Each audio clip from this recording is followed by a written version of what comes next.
Good evening, welcome to Prime Edition. I am Cynthia Nyamai. Now tonight, wheat prices have risen sharply globally. I will be telling you why it is not such good news, and also locally, President William Ruto has commended the police force for actions in ensuring lives and property. And we also have business and sports for you coming up shortly, but first, let's have the highlights.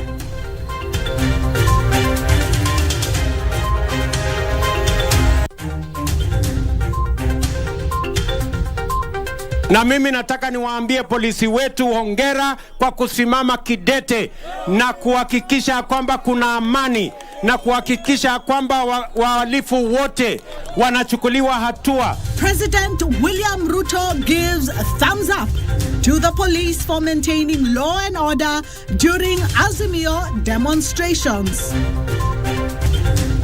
Schools resume learning without hitches in Mombasa, even as learners keep away from classes in Nairobi and Kisumu. Tumeweza kucover pia hiyo kifaa ambacho ni kisu kilitumika kwa yeye kuweza kupoteza maisha yake. And Kilifi County Chief Officer stabbed to death by household after an ugly money spat.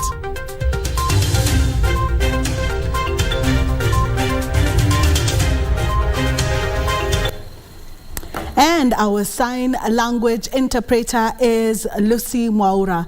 And remember, if we would like to hear from you, you can send us your comments or stories that you would like us to follow up for you on our social media pages, Instagram, Twitter, and also on Facebook, KBC Channel 1. Now, President William Ruto has commended the police for their actions that ensured lives and property were protected during the ongoing anti-government protests. The president says police upheld peace during their confrontation with protesters, even as he promised action on those involved in acts of hooliganism. Accused by the opposition of using excessive force in their repulsion of demonstrators, the National Police Service has been on the spot in the ongoing anti-government protest. But during his visit to the county of Isiolo and Meru counties for a title deed issuance exercise, the head of state lauded the police for upholding peace during the demonstration staged by the opposition on Wednesday. Na mimi nataka niwaambie polisi wetu hongera kwa kusimama kidete na kuhakikisha kwamba kuna amani na kuhakikisha kwamba wahalifu wote wanachukuliwa hatua. Na wewe ukasimama ukawaambia kama iko maandamano watafute pahali ingine, lakini sio Kenya. Wakaona kama ni mchezo. Jana waliona siku mrefu, lakini tukaona hiyo njia haiwezi kutufikisha pahali ambapo tunataka kama viongozi wa Isiolo. Na sisi wote tulipiga about turn, tukarudi kwako. The president says the professionalism exhibited by the men in uniform ensured that lives and property had been protected. Barabara kama hii tumetumia pesa nyingi ambazo nyinyi mmetoa. Alafu mtu mwingine anataka kucha kuchoma hiyo barabara. Mtakubali barabara ichomwe? Na hakuna vita na mali biashara ya wananchi isiharibike, na biashara na mambo equipment na vifaa yote ya serikali isiharibike. Tumesema kama wizara tutaingia pale na tutasupport wananchi kuhakikisha pesa zao zimerudishwa na kulipishwa kwa wale wanafanya maandamano kuharibu mali ya umma. Ruto told of the opposition over its demands in the lowering of the cost of living, saying demonstrations will continue to hurt the economy. The president says concerted efforts in investing more in the agricultural sector will cushion Kenyans from the harsh economic times. Hata ukiweka sufuria miaka 10 kwa kichwa, bei ya unga itapungua? Hata ufanye maandamano mwaka moja, bei ya unga itapungua? Si bei ya unga itapungua tukisaidia wakulima wazalishe chakula jameni? Deputy President Rigathi Gachagua, who accompanied the president, claims the ongoing demonstrations by the opposition are a calculated move to join the government through the back door. The government that will bring down and stop the issue of political blackmail ni serikali ya William Samoei Ruto. Yusuf reporting for Prime Edition. The three-day anti-government protests by the opposition to push the government to lower the cost of living entered day 2 as uneasiness was experienced in several parts of the Nairobi city. In Kibra, demonstrations engaged police in running battles as they hurled stones. Police succeeded in maintaining law and order in other parts of the capital city where demonstrations were to take place. In Kibra, along the Kino Road past Joseph Kang'ethe grounds, demonstrators engaged police in running battles, hurling stones at the security personnel who appeared unmoved as they lobbed tear gas to disperse the protesters. Police blocking the demonstrators from advancing to the main road. At Laini Saba, the security personnel dispersed demonstrators who had barricaded the road with stones and boulders. With the assistance of boda riders, security officers managed to clear the road to allow for normal traffic flow. Traders in the area calling for a truce between government and the opposition, decrying the huge losses incurred during the protests. Situangana na hali yetu. Sina neno mingi. Jana nimefungua lakini kulikuwa kumbaya. Tukafunga saa 6 hivi. Saa 8 hivi. There's those guys who depend on daily food, as in aende kwa barabara apate something small, arudi kwa nyumba to the family, sort out the family. So like this maandamano is causing a lot of distractions. What I would like to tell the government, actually to look on this maandamano, at least everything to run normally as in it was. Sisi ni wananchi na wao wote ni viongozi wetu.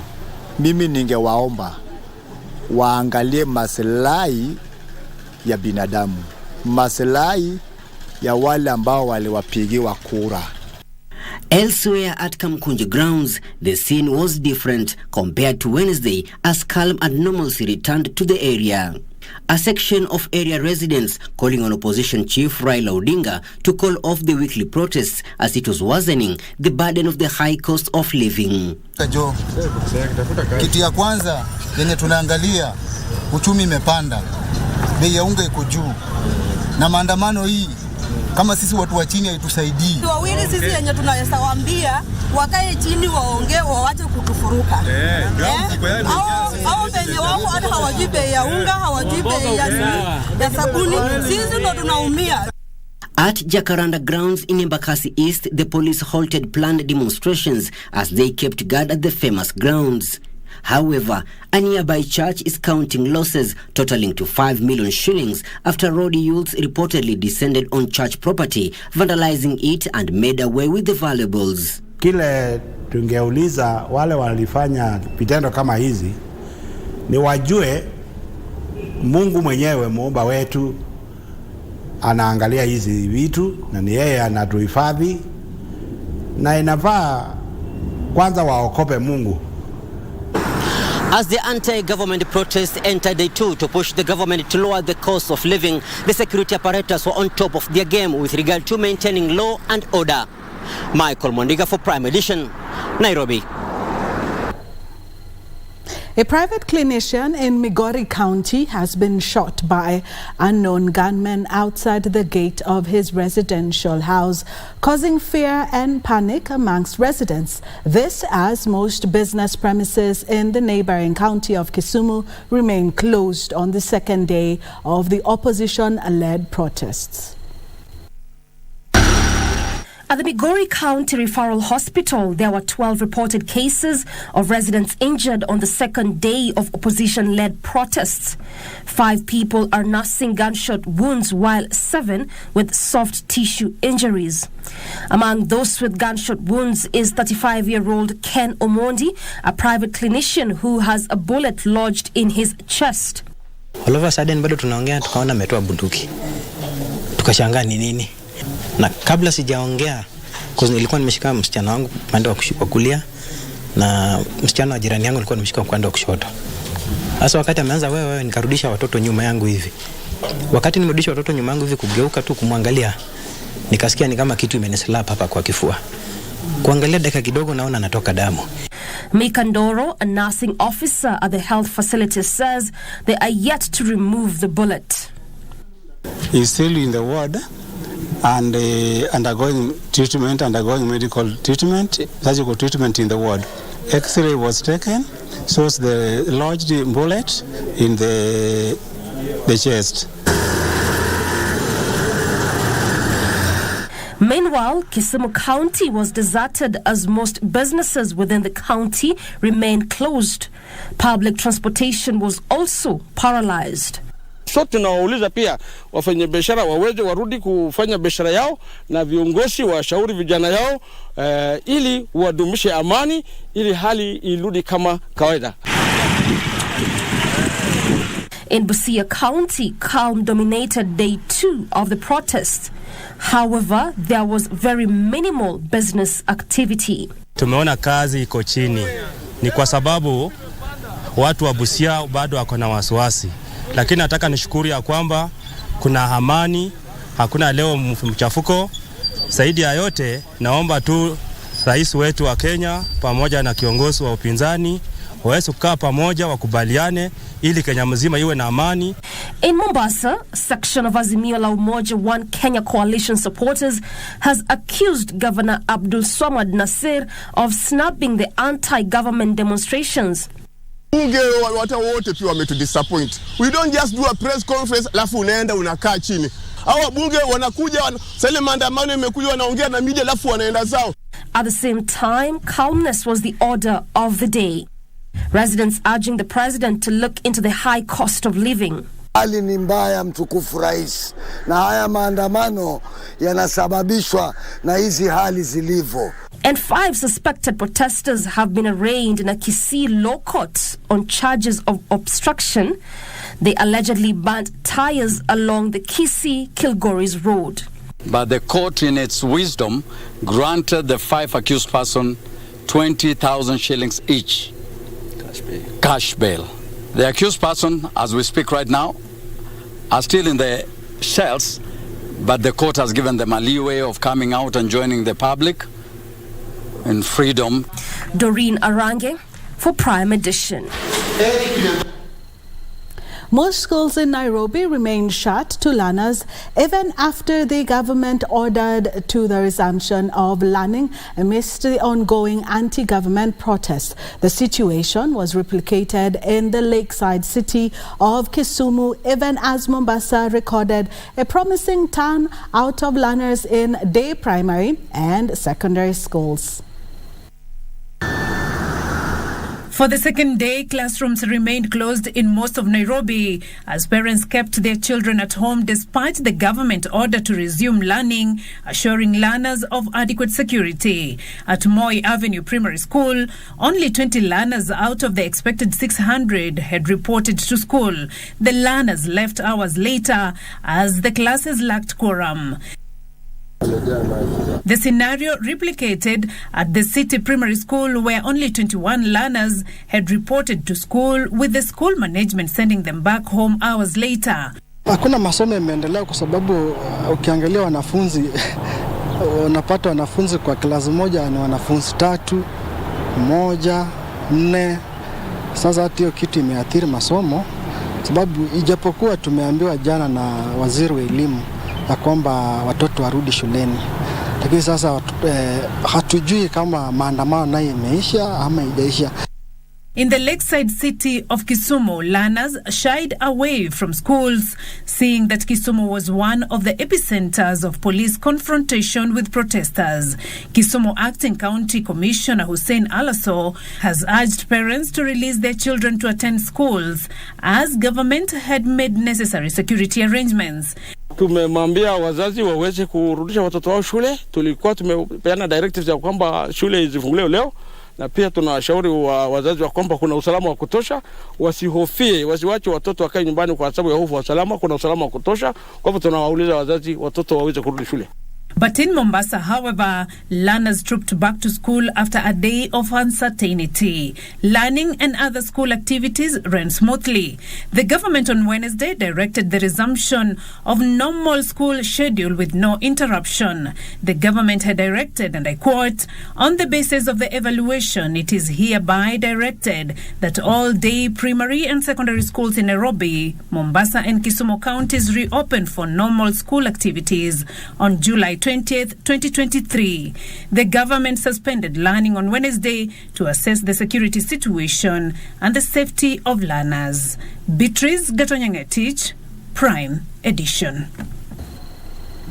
Now, Azimio la Umoja, One Kenya coalition has condemned the arrest of leaders in opposition over the anti-government protests. Minority Leader Opiyo Wandayi says the arrest of Embakasi East MP Babu Owino and his Kilifi South counterpart Ken Chonga, former Mungiki leader Maina Njenga, and Kilifi County Speaker Teddy Mwambire were unconstitutional. Opiyo now wants the International Criminal Court, ICC, to observe the acts of arrest in the country and alleged use of excessive force by police on protesters. Opiyo also added that Azimio leader Raila Odinga, who has skipped the 2-day demos, is well. The third issue is the matter of the unlawful, unconstitutional arrest and abductions of Kenyans, including leaders who are elected. Like my brother Babu Owino, the MP for Embakasi East, and Ken Chonga, MP for Kilifi South, the Speaker of the County Assembly of Kilifi, Honorable Teddy Mwambire, and many others across the country. It is against the Constitution, clear provisions of the Constitution, to hold any person, not just an MP, any person, for more than 24 hours without producing them in court. But tomorrow again we are back. Kenyans will be back to demonstrate against all these legal proposals and the legal practices by the regime. Baba is very safe. Baba is here, we are here. And is alive and kicking. And when you see us here, you are seeing Baba. Yes. And Mandamano si yake.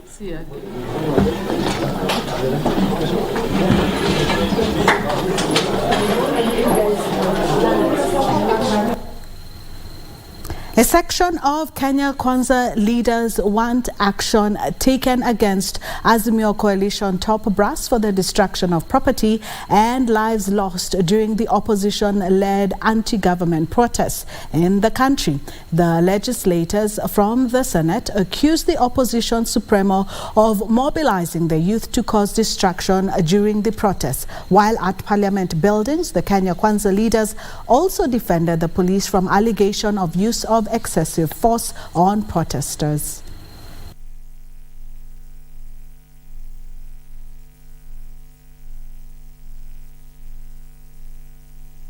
We want to thank the police for doing a fantastic job across the country. 99.9% of the country is calm.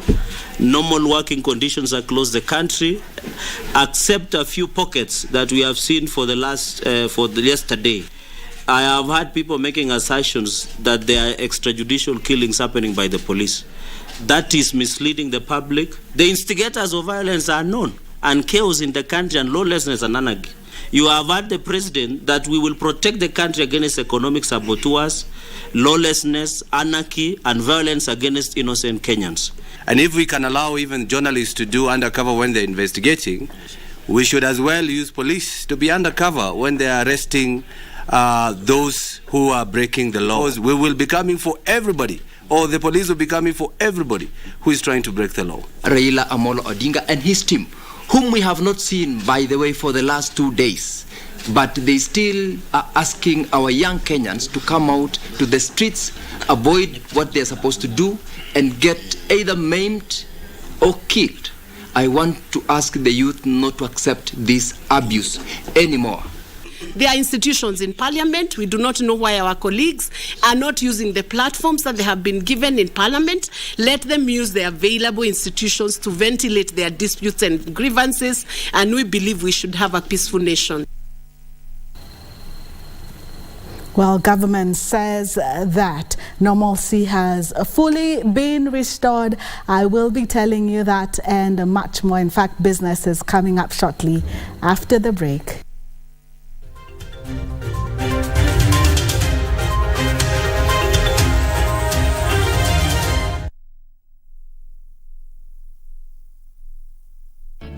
Cheza Cheza Loto Moto. Sasa unaweza jishindia instantly na Loto Moto.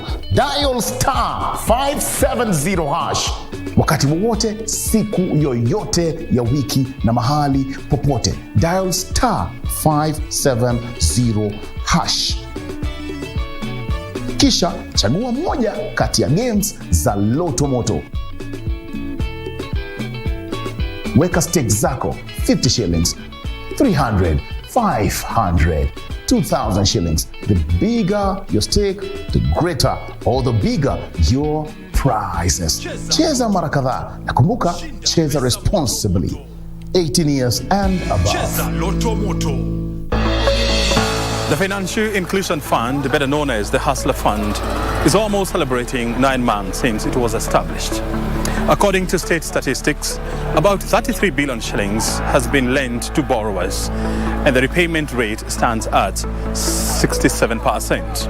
One of the things that the Hustler Fund has done is actually help people save for their retirement. So that is a big thing, that because some of these things are habits. How do I help you help yourself?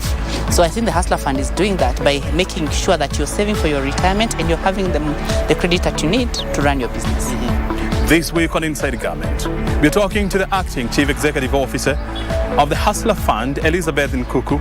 We are looking at the numbers as well as the present and the future of the fund. Watch the conversation right here on KBC Channel 1 with me, O'Brien Kimani.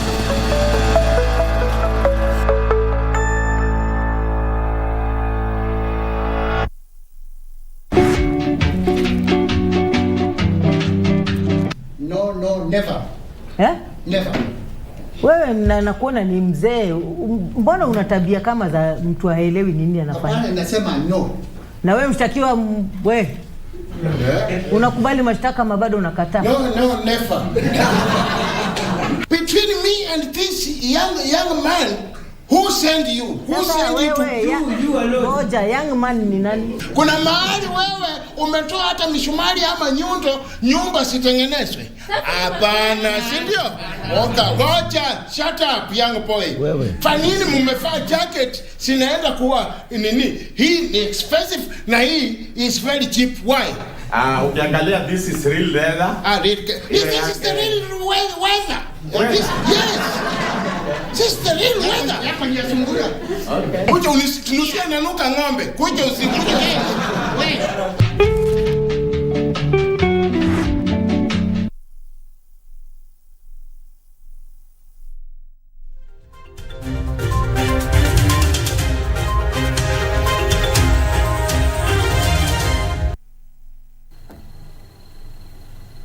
Welcome back.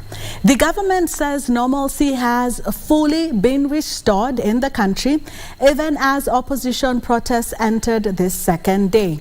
Interior Cabinet Secretary Kithure Kindiki, in a statement to newsrooms, has called on Kenyans to resume their normal lives and that those responsible for causing chaos and mayhem will be dealt with in accordance with the relevant laws. The statement says 304 persons arrested during the Wednesday demonstrations across the country and connected to various crimes including looting, malicious damage of property, arson, robbery with violence, unlawful assembly, preparation to commit a felony, and destruction of buildings and infrastructure were arraigned in various courts across the country.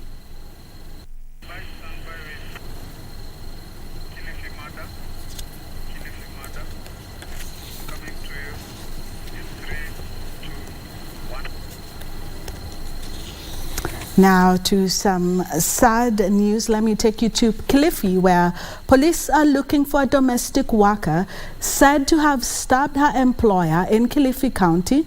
Rehab Karisa, the county's chief officer for Blue Economy, was stabbed to death by the house girl following a quarrel over an alleged loss of unknown amount of money. Kilifi Governor Gideon Mungaro, who led the county staff in mourning, said the deceased promised the family in settling the burial expenses. Disbelief and shock as neighbors, friends and family watch as the lifeless body of Kilifi County Blue Economy Chief Officer Rehab Karisa is ferried away by police officers. Rahab is alleged to have been stabbed by her house help after an argument over an unknown amount of money that was missing from the house. Confirming the early Thursday incident, Kilifi County Police Commander Fatuma Hadi says Rahab succumbed to the injuries inflicted on her by the house help, who is on the run. Aliuawa kwa kudungwa kisu na bado tunaendelea na uchunguzi na tumeweza kurecover pia hiyo kifaa ambacho ni kisu kilitumika kwa yeye kuweza kupoteza maisha yake. Kilifi Governor Gideon Mungaro has mourned the departed as a young, talented and hard-working officer who had a bright future. The governor says the county government will assist the family to settle the burial expenses. Already a manhunt for the culprit is on, while the body of the deceased has been moved to a mortuary in Kilifi town. President William Ruto has reiterated that Africa needs a new financing institution that is progressive to deal with continent's development needs. Speaking during the 39th annual general meeting of Trade and Development Bank Group, Ruto said the current Brentwood financing system is disadvantaging the continent's economic growth due to debt cycles. President William Ruto is urging African countries to consider getting alternative financing partners. The president says in the wake of limited resources coupled with global economic slump, the continent must liberate itself from financial institutions that have burdened it with debt. Ruto noted that Africa needs a development financing institution framework that can handle this unprecedented opportunity effectively and deliver transformations in terms of integration through connectivity, economic development, and climate resilience. Being the continent that has the greatest potential for greening growth and ensuring that we decarbonize industrialization, decarbonize manufacturing, and we have to reposition ourselves, represent Africa in a different way, away from the continent that was always profiled with all the negative adjectives. Trade Development Bank Group Almasu Tadese says there is need to facilitate for open markets to increase regional investments. There's a time frame for bringing down the tariff barriers, but infrastructure remains to be a big issue for many of the countries that are landlocked in Africa. And that's why you've seen major investments being made in rail and trans-African highways and all these other cross-border projects, is to help deal with the physical barriers to trade. Speaking during the 39th annual general meeting of the Trade and Development Bank TDB, Ruto said that Bretton Woods system is inadequate and just in funding Africa. Financial capacity and therefore economic development is urgently needed to provide necessary resources to invest in effective climate action. Increasingly, we are having to make the difficult choice between economic growth and climate action. During the meeting, Kenya secured a 14 million grant for the Thome water project in Laikipia County. Not actually intervention inside the trade relations themselves, but actually financing public goods that are going to facilitate trade and open borders. That for us is very important. Of course, at the end of the day, we will still also talk about payment system for African Continental Free Trade Area. Frederick Moki for Prime Edition. Pension schemes are considering investment proposals from 19 applications targeting infrastructure development in, among others, affordable housing, transport and agriculture. Here's Regina Manyara with the details. We've all of us here have either been appointed or elected, even in case of trustees, or have been hired in the case of investment experts and fund managers with one primary goal, and that is to be good custodians of the retirement savings of our members, and it is our duty to protect and grow these funds to ensure a secure and dignified future for our pension contributors. The Retirement Benefits Authority reviewed the regulations governing investment of pension savings, allowing pension firms to put up to 10% of assets into infrastructure assets, as well as 10% to private equity and 30% into real estate investment trusts.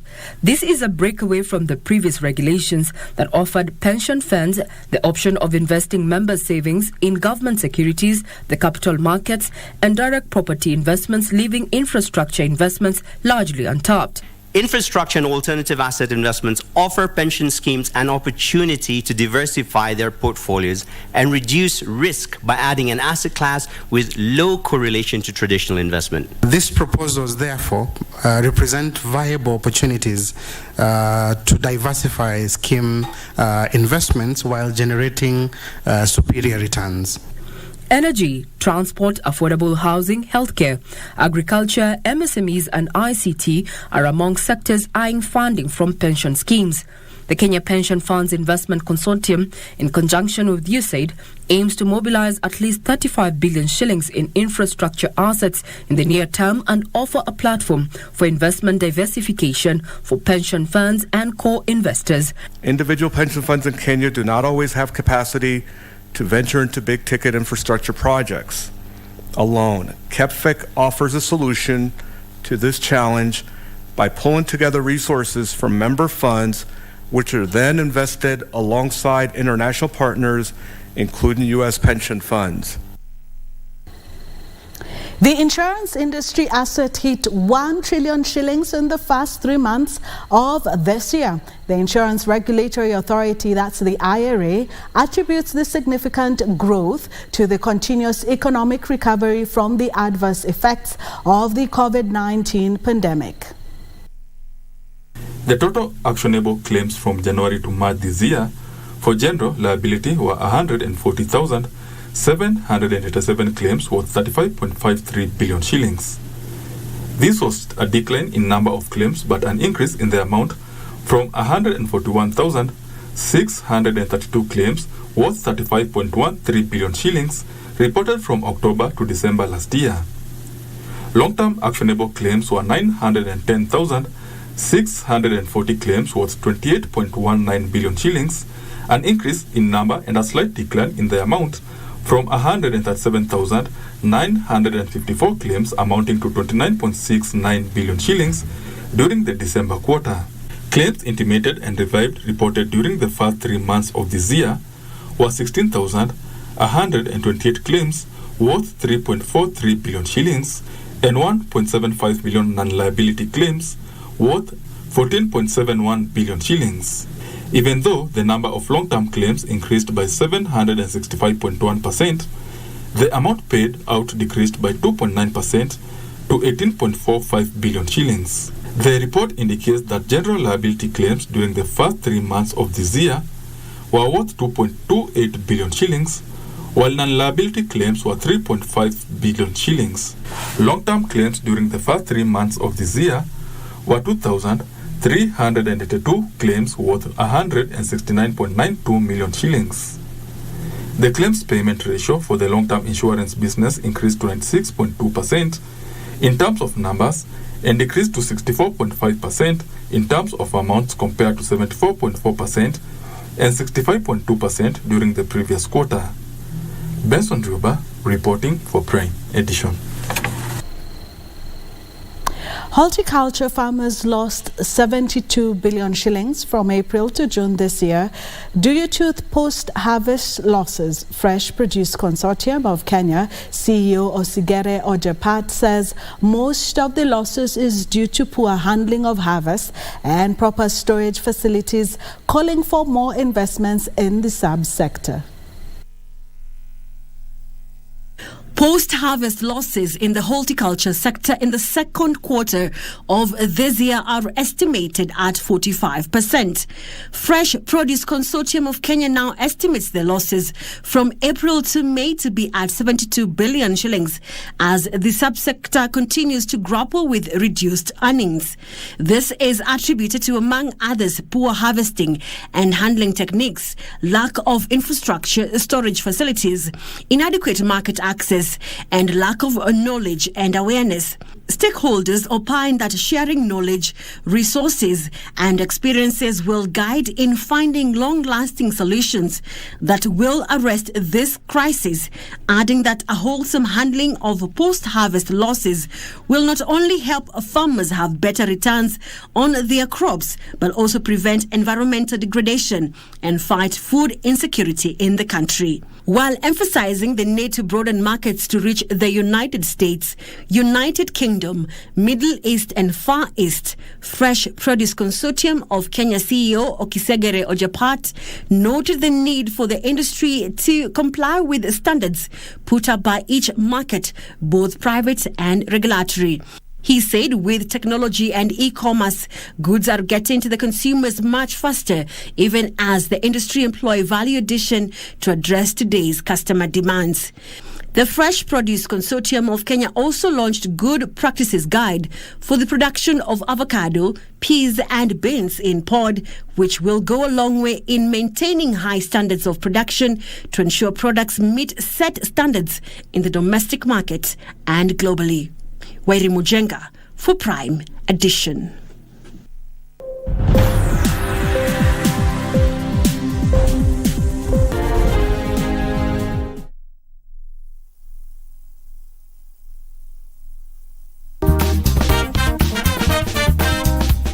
We will get the opportunity to interact with mothers who are co-parenting, as well as speak to industry experts on everything in this particular issue. In a co-parenting scenario, we are looking at children having a meaningful life, one that is secure. We have conflicted co-parenting.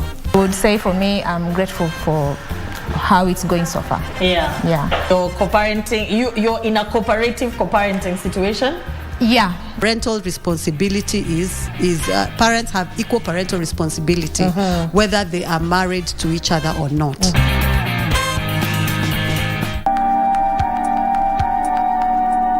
Nimekuja tu bila nimesikia habari njema. Pia wewe unajua baba mtoto ni nani na anapanga kuja lini kujijulisha kwetu. Mimi sitaki mambo ya mahari kutoka kwako, na mimi sitakubali hiyo union yako na Jane.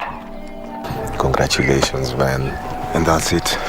Because everyone thinks that I'm the one responsible. Wewe unatakiwa utafute Trish. I don't need advice from either you or Trish. Oh, have you told Mark who the father of the child is? I don't want to talk, Mark. How many MB wants to take care of that child?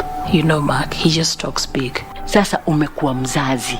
Unajua mimi bado mimi ni msichana. Wa mama ni wewe na Madhe. Welcome to the club.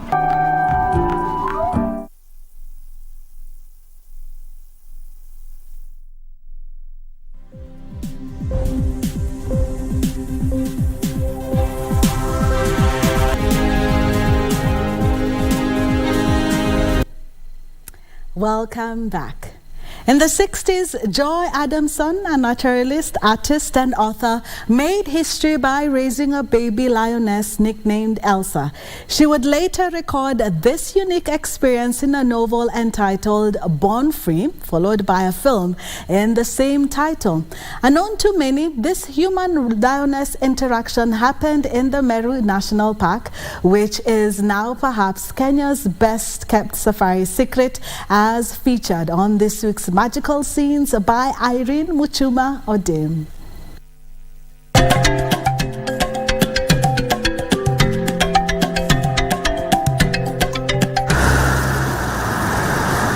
A journey from Nairobi to Meru would be an amazing experience.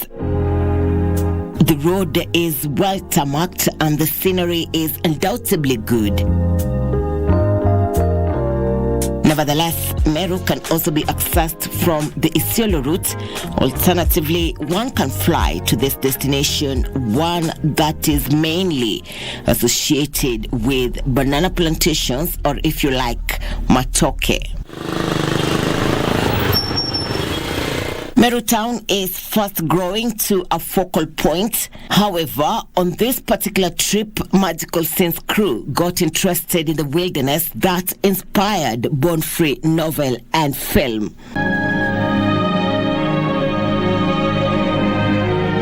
Born Free. The 870,000 hectare Meru National Park gained international fame in the 1960s when the adventure of Joy and George Adamson and their adopted lioness cub Elsa made literary and cinematic history. They were lovers of lions, and this came as a surprise when George Adamson was tasked by his boss, his supervisor, to go and contain the lions in the wider Kora National Park, which were causing a lot of human-wildlife conflict in Tharaka North then. This is after a woman was mauled and killed by a lion in Kora National Park, and through an outcry, there was George who was tasked to go and see how he can contain it, if not possible, eliminate the lion. George was up to the task when he went to look for these lions, but unfortunately he bumped into a cave and was able to eliminate one of the males which charged at him. Not knowing, other lions came out, a lioness came out also charging at him, and he also eliminated it. Unfortunately, they did not know that these lions were guarding their young ones, cubs. When they ventured into that cave, that is now the Mugongo cave at the Mugongo Hills, they found 3 cubs, and they could not now leave these cubs. When George talked to his spouse, Joy Adamson, they took the cubs upon themselves and took them to their camp. But instructions were that they could not stay with the 3 cubs. They renamed the cubs, the 3 cubs. The big one, they renamed it the big one. There was Lastica, and there was now Elsa. Joy was so attached to Elsa because Elsa was the youngest, was a bit frail compared to the others.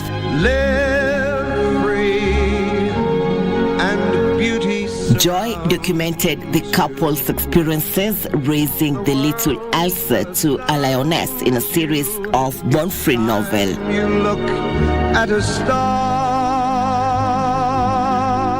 In 1980s, the Adamsons died in separate incidents, and this largely affected the number of tourists to the Meru National Park before it sprang back to life in late 1990s. Elsa was born in 1951, but was rewilded later. Elsa grew, would be taken out to the bush, would be beaten up, would be would fight with warthogs. But later, Elsa was able to form a coalition with a few males, and was able also to sire 3 cubs. The park is today sprawling with magical grasslands, forests, and abundant wildlife, as well as being rich in bird life. And life is worth living, but only worth living 'cause you're born free. The Big 5 sightings are increasingly common. The park offers a classic view of the snow-capped Mount Kenya in the distant western horizon, adding to the scenery to this place and perhaps giving you a reason to visit and revisit. So there's no need to hold. Thereafter, through their work of conservation, they were able to write 2 more books. Living Free in 1972 was written, and also Forever Free. Irene Mchuma Udim, Magical Sense in the county of Meru. Only worth living 'cause you're born free.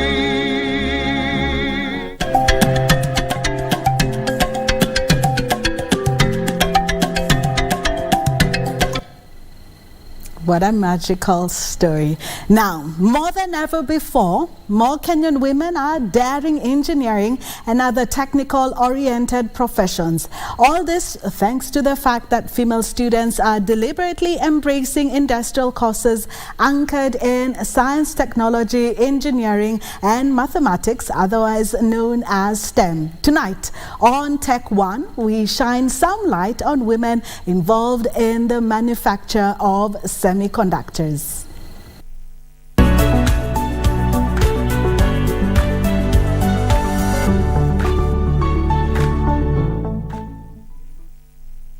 According to data from African women in science and engineering in Kenya, women make up only 7.3% of the engineering population. It is further noted that the admission of female students to engineering courses are at 24%. And these are the statistics that Irene Ngetich, a process engineer with a background in telecommunications and electrical engineering, is trying to change. Of course, I love doing challenging things, so that stood out for me. Ngetich, who graduated in 2019, is part of Semiconductors Technologies Limited, one of the companies in the tech sector continually seeking to find workers with the right skills at a time when it is still a challenge. Engage STEM-related education and develop it and tool it and orient it towards our specific industry, which is in the semiconductor and microchip space. And so we started attaching students and having internships through STL. The company employs about 100 engineers, 70% of them women, who build semiconductors used in almost every sector of electronics, in consumer electronics such as microwaves, refrigerators, mobile phones, laptops, and video game consoles. A chip is like the driver or the brain of every system you can think of, and it is usually integrated on a circuit board, but they're usually very small in size. I can just show you here, just a few millimeters they're inside here, yet they contain thousands of transistors. 22-year-old Lona Motori is a mechatronics engineer with 2 years experience. She demonstrates her knowledge in this technical niche. We need a process to run from one stage to another. So if that doesn't happen, I come in and I figure out what is wrong, either in the code work or in the machine hardware itself, and then from there we can figure out what we can do to rectify that. CEO Githinji says companies can adopt competitive human resource development programs that can help bring in more women. What you see at STL, whether it's deliberate or inadvertent, is a result of pretty rigorous, attention to the human resource capacity of the individual. And so it so turns out that these young women in STEM at STL have a very compelling story to tell. They are extremely intelligent, they are doing exceptionally well, they are training very well, and they're producing very well. Establishing relationships with other universities in Kenya and the region have been identified as an effective method of attracting skilled women in tech. Alan Auko, Tech One.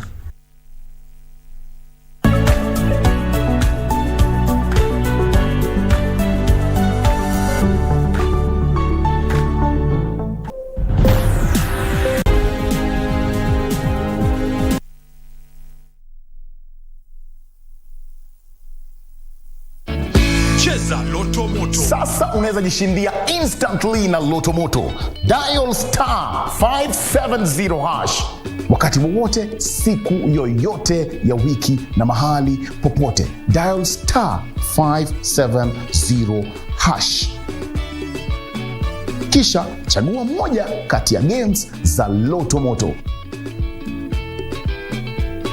Weka stakes zako 50 shillings, 300, 500, 2,000 shillings. The bigger your stake, the greater or the bigger your prizes. Cheza mara kadhaa na kumbuka, cheza responsibly. 18 years and above. Cheza Loto Moto. The Financial Inclusion Fund, better known as the Hustler Fund, is almost celebrating 9 months since it was established. According to state statistics, about 33 billion shillings has been lent to borrowers, and the repayment rate stands at 67%. One of the things that the Hustler Fund has done is actually help people save for their retirement. So that is a big thing, that because some of these things are habits. How do I help you help yourself? So I think the Hustler Fund is doing that by making sure that you're saving for your retirement and you're having the credit that you need to run your business. This week on Inside Government, we're talking to the Acting Chief Executive Officer of the Hustler Fund, Elizabeth Nkuku. We are looking at the numbers as well as the present and the future of the fund. Watch the conversation right here on KBC Channel 1. With me, O'Brien Kimani.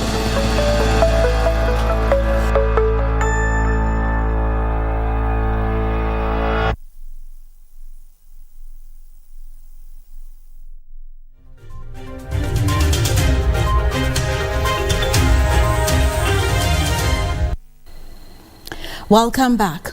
Embakasi East MP Babu Owino and 6 others will spend another night in custody at Kileleshwa Police Station after Chief Magistrate Lucas Onyina deferred their bail ruling to Friday.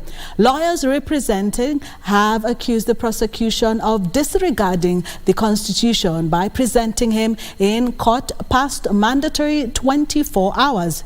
Babu was arrested at JKI on Friday, 18th July, after he landed from Mombasa. The prosecution opposed the release of the accused, who were paraded before Chief Magistrate Lucas Onyina few minutes past 5 p.m., arguing that they would jeopardize national security. The defense counsel, however, opposed the application by the prosecution on grounds that no compelling reasons were provided to deny the accused person's right to bail.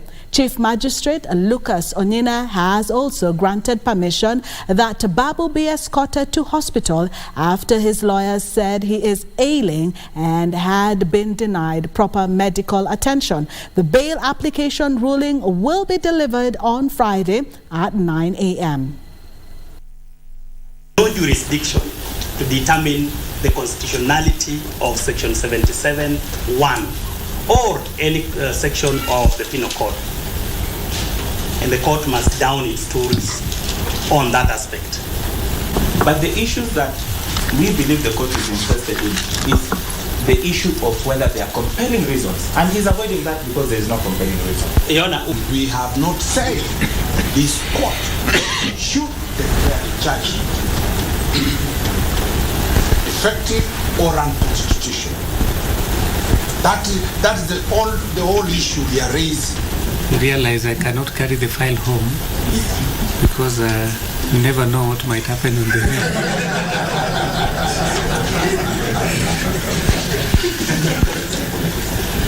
Yes, you can meet even a bad group, so it is safe to let it remain here. So the first accused will be escorted to hospital for medical attention.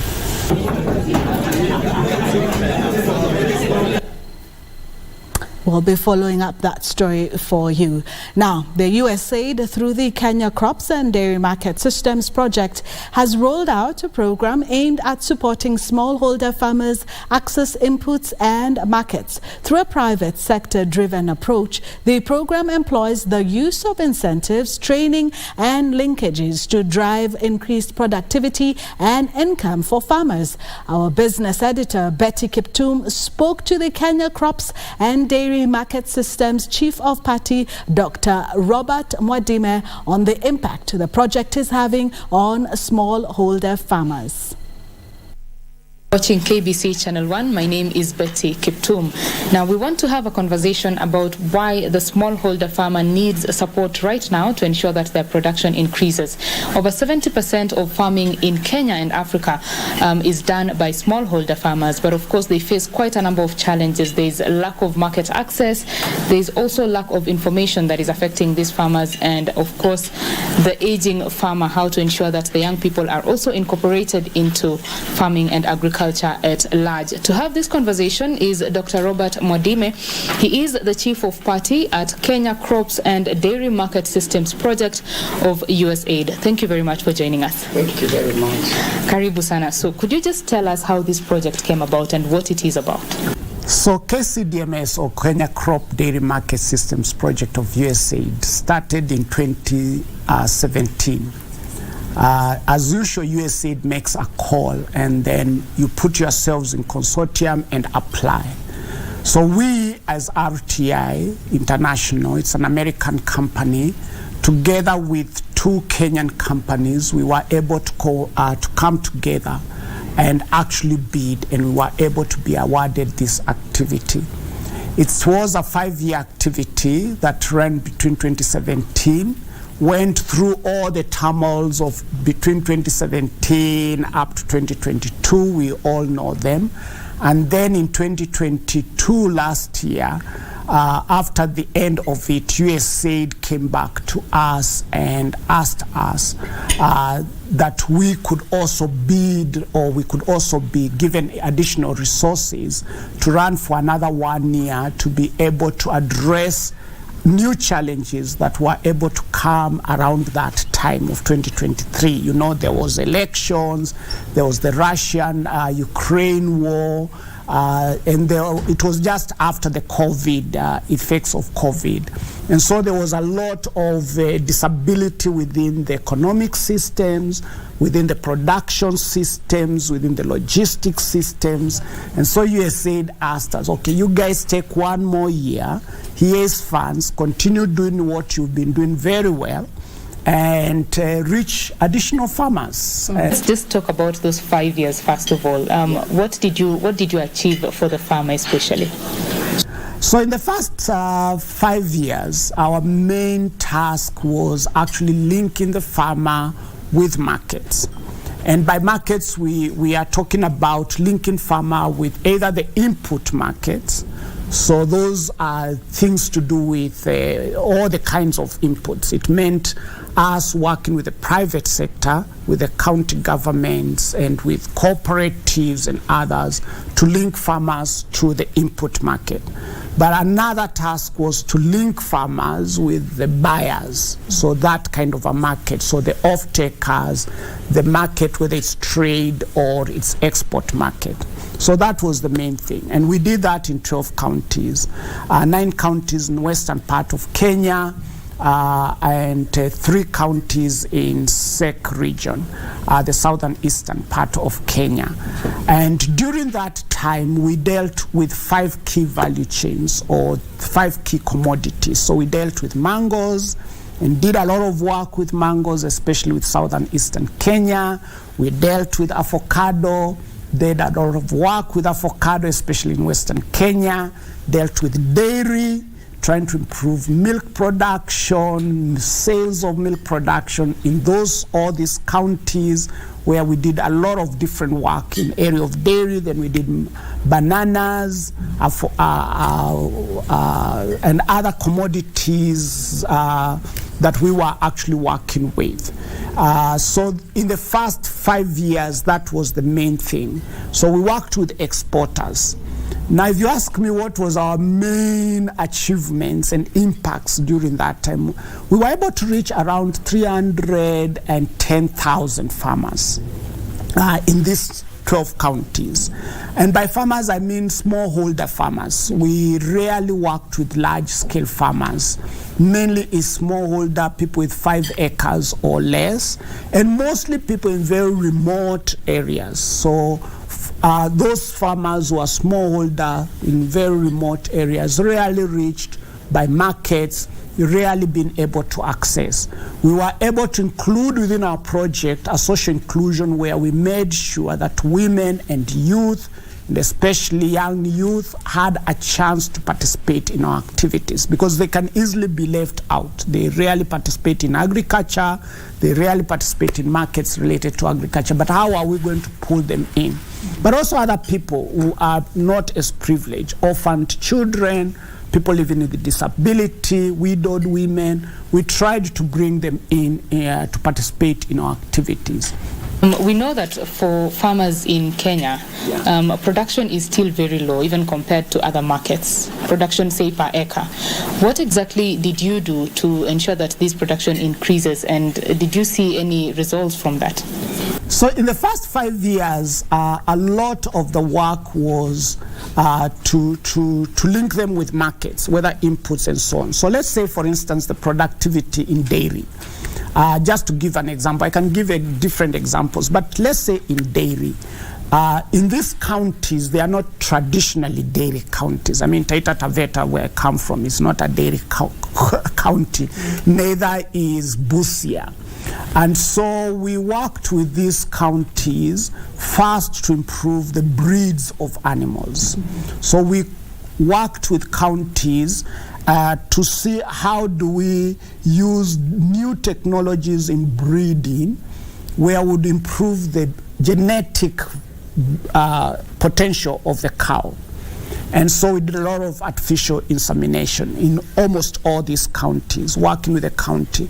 And it was two ways. Some counties did campaigns to have as many farmers as possible absorb artificial insemination. Some invested in extension, but some also invested in semen and keeping the semen. So they bought the semen, but we worked with the private sector to make sure that our semen reaches the farmers at reasonable price while it's still of high quality.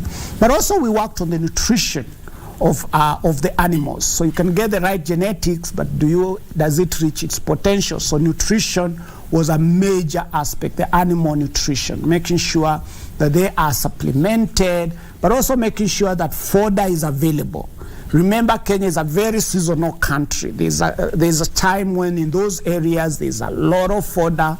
There's a time when there isn't any. How would we make sure that there's enough fodder during that particular time? But also treatment of the animals. And then also don't forget, USAID has very many activities. It's not only us. There were some working on water. So how do we bring that water to the dairy farmer in some of these communities? Like if you ask Makueni, I'm a dairy farmer, water is very far from my place, I'm buying water. How do I make sure that the water is closer to me? So we partnered with other USAID partners to make sure that the impact of the activity is more visible, and worked with other government activities also. So if you take, for instance, Makueni, we worked with the county government to make sure water is available to the dairy farmers as it's been made available elsewhere. So you can see we worked to increase the productivity of animals. We worked in various areas. The same thing with crops. We might have worked to improve the quality, the health of the soils, or we might have worked to improve access to fertilizer, or that we might have worked to make sure that the private sector avails the knowledge that sometimes it's just knowledge that the farmer need on how to space the crops, and so increase the productivity. All right. But it's not just increasing productivity, it's increasing productivity for the market. I think the farmer, it was a big mental change that you're not producing just to produce. You are producing to meet the quality of a certain market. Of course, during these 5 years, as you said earlier, there were quite some shocks that came for the farmer. Yeah. There was COVID-19, and then followed by the the elections that we had. Russia-Ukraine war also happened, affected feed shortage. So how can farmers prepare for such shocks? How can they prepare, and can they really do it alone, or are there partners that are helping them? So, yeah, that's a very good question. A single farmer can try to do something, but it is best done if it's a bigger part of the community. It's better done if it's the whole county. It's better done, of course, if it's the whole country, because it affects not just the farmer, it affects systems. The financial systems are affected, the buying, the logistics systems are affected, the supply systems are affected. So the farmer may try as an individual to put all the capacity he needs or she needs to prepare herself for any shocks. So one capacity is able to anticipate. For instance, now we all know that El Nino is coming. So we can anticipate what is going to happen during El Nino. Now we need to anticipate that, but we need to come together, the different systems, and actually prepare ourselves for the El Nino. So there were shocks that the farmer could have anticipated. There were shocks that the farmer could not have anticipated. I mean, the farmer could have guessed what is going to happen during the election, but the farmer could not have guessed what's going to happen about COVID. So was just caught unawares, thought probably it's going to take 2 months. It took longer, and every system was affected. And so, yeah, what we need to do, we can do at individual level. There's a lot of capacities we can build related to knowledge, to anticipate, to plan, to have a buffer, like savings. Farmers need to know that they can be able to save, but they also need to know there's somewhere I can run to be rescued. Can I trust the bank that in case I'm hit and I go down, I'll go to the bank or a financial institution and get support? But a farmer can also know I can put on insurance. So if I'm hit, I can actually know I've lost, but then I run and get insurance and I'm compensated for what I have. Now, to put all these systems, the farmer can know all this, but now you have to put all these systems. The government might have to come in, put the right policy that are transformative, that can support the farmer, that can actually help the farmer when the farmer needs that. The county government needs to come in and put the right system. So if you see when shocks came, some counties bought seeds and gave farmers so that the farmer can continue to produce. Some counties were able to compensate farmers for some of the losses. So it's varied. But also the private sector needs to put the right systems for them to be able to withstand. So like when we were not allowed to move from one place to place, how did we expect the farmer to get fertilizer? Some places, the border people organized themselves, and they were the main linkage between the farmer and the agro dealer. So the agro dealer now cannot drive, but gives all this to the border people, and they got linkages. So the different systems were able to organize themselves. Farmers were able to organize themselves. But the big question is, were they coordinated, moving in the right direction? Now, as a Kenyan, I can say we failed a little bit there. Everybody was doing their own thing. The financial institutions were doing their own thing to make their money. Private sector the same, the farmer to survive. But we were not all working for a common good. As we continue seeking to export our produce to other countries, we are exporting a lot of raw material. There's still a gap in value addition. What have you witnessed in the market in terms of value addition? Are we improving? Are we growing? And what can be done to even bring more people on board to ensure that value addition in the agriculture sector is improved? We have been working to open new areas, so that's production in Western Kenya, so that those areas can produce avocado. They have their own advantages compared to where traditionally we've been producing avocado, which is central part and parts of eastern. So those areas, unlike the central and elsewhere, they are bigger pieces of land, they are very good weather, very good soil. The maturity of the avocado is slightly earlier than the one we produce here in Central. And so that's the production part. But one problem that persistently has existed in the avocado sector is that only around 30-20% of the avocado we produce is actually exported. We consume almost the same amount, and then there's a lot of loss because avocado just comes when it matures, and because of that loss, farmers get big losses, poor prices for that low quality avocado and the avocado that cannot be exported or consumed locally. So the question is, how can we add value? One, value to make sure that we are not just exporting raw material like you've said, but also value to absorb this wastage. So for the wastage is, can we get another product that is of high value that we can actually export? And so that's where avocado oil came in. And as KCDMS USAID invested in companies that wanted to enter into the area of avocado oil, and invested for infrastructure and equipment and knowledge and all that is needed for them to produce high quality oil for the export market, but also for local consumption by pharmaceuticals and beauty companies and so on. But now the question that is there is, what about the good avocado which is not exported? Remember, exporting fetches good market for raw.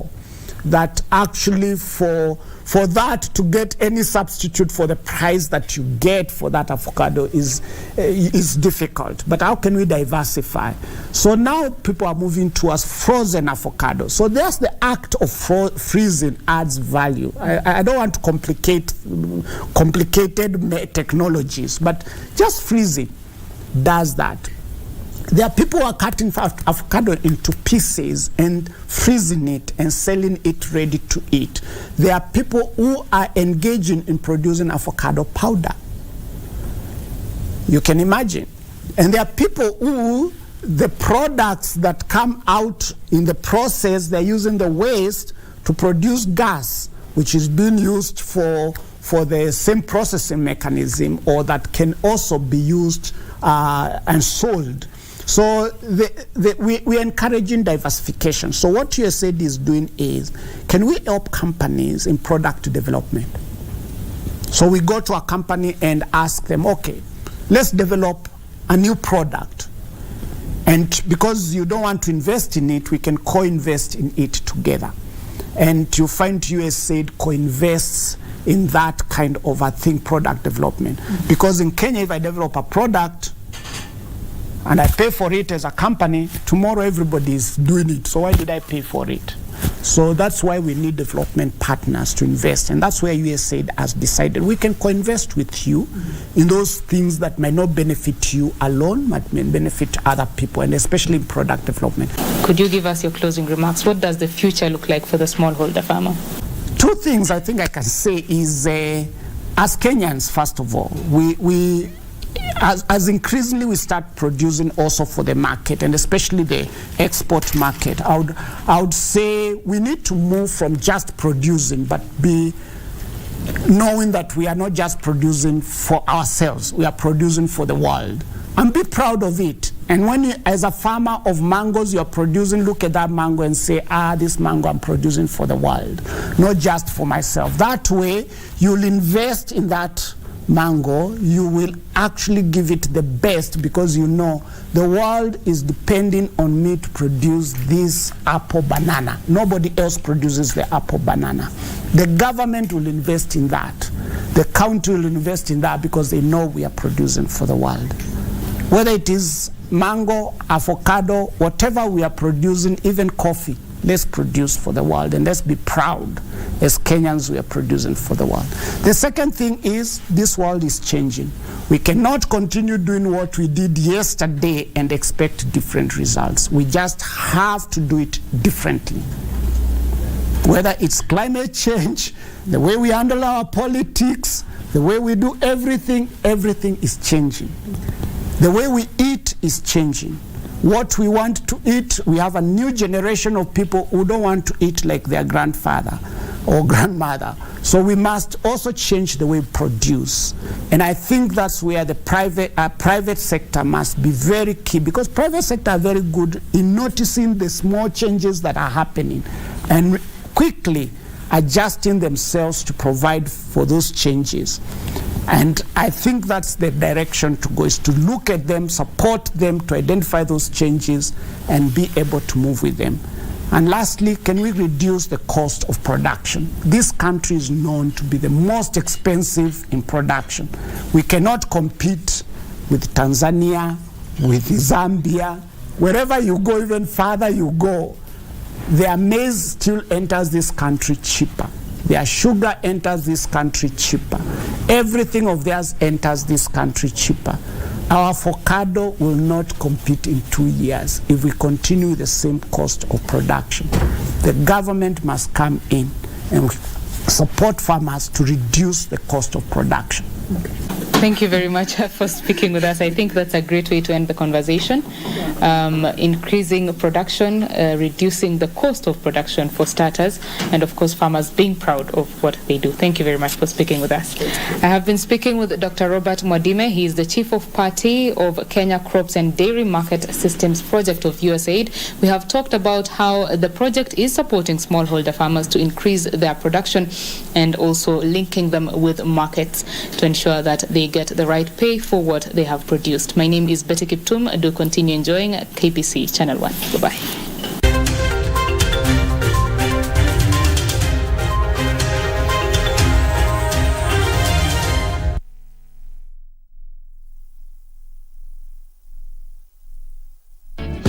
Cheza Loto Moto. Sasa unaweza jishindia instantly na Loto Moto. Dial star 570 hash wakati wowote, siku yoyote ya wiki na mahali popote. Dial star 570 hash. Kisha chagua moja kati ya games za Loto Moto.